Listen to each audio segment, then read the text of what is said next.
నమస్తే, welcome to Sakshi digital. నేను మీ కృష్ణబాల. America అధ్యక్షుడిగా ట్రంప్ రెండోసారి అధికార పగ్గాలు చేపట్టిన తర్వాత విదేశాల నుంచి అమెరికాకు వచ్చే విద్యార్థులు, ఉద్యోగులపైన కఠిన ఆంక్షలు విధించిన విషయం తెలిసిందే. వీసాల జారీ విషయంలోనూ కొత్త నిబంధనలు తీసుకొచ్చారు.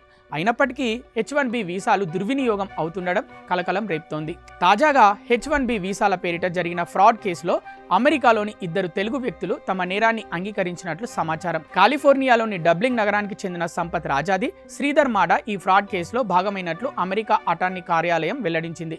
ప్రస్తుతం నిందితులిద్దరూ తమ నేరాన్ని అంగీకరించినట్లు తేలడంతో అమెరికా చట్టం ప్రకారం వీరికి గరిష్టంగా 5 ఏళ్ల జైలు శిక్షతో పాటు దాదాపు $2,50,000 అంటే సుమారు 2 కోట్ల జరిమానా విధించే అవకాశం ఉందని తెలుస్తోంది.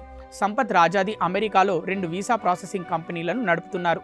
అయితే యూనివర్సిటీ ఆఫ్ కాలిఫోర్నియా ఉద్యోగాలున్నాయని ఫేక్ సర్టిఫికెట్స్ సృష్టించి విదేశీయులకు H1B వీసాల కోసం దరఖాస్తు చేశారు. అలాగే శ్రీధర్ మాడా యూనివర్సిటీ ఆఫ్ కాలిఫోర్నియాలో అగ్రికల్చర్ అండ్ న్యాచురల్ రిసోర్సెస్ విభాగంలో చీఫ్ ఇన్ఫర్మేషనల్ ఆఫీసర్గా పనిచేస్తున్నారు. అభ్యర్థులు యూనివర్సిటీ ప్రాజెక్టుల్లో పనిచేస్తారని ఫేక్ పత్రాలు అందించారు. సాధారణంగా H1B వీసా పొందాలంటే అమెరికాలోని ఏదైనా ఒక సంస్థలో సదరు నిపుణుడికి ఉద్యోగం ఖచ్చితంగా ఉండాలి. దీన్ని ఆసరాగా చేసుకున్న శ్రీధర్ మాడా తనకున్న అధికారంతో యూనివర్సిటీలో ఉద్యోగాలు ఉన్నట్లు నకిలీ ధృవీకరణ పత్రాలను సృష్టించారు. ఈ విషయాలు విచారణలో తేలినట్లు అమెరికా అటార్నీ కార్యాలయం పేర్కొంది. ఇక జూన్ 2020 నుంచి జనవరి 2023 మధ్య ఈ ఫేక్ దందాను కొనసాగించినట్లు విచారణలో తేలింది.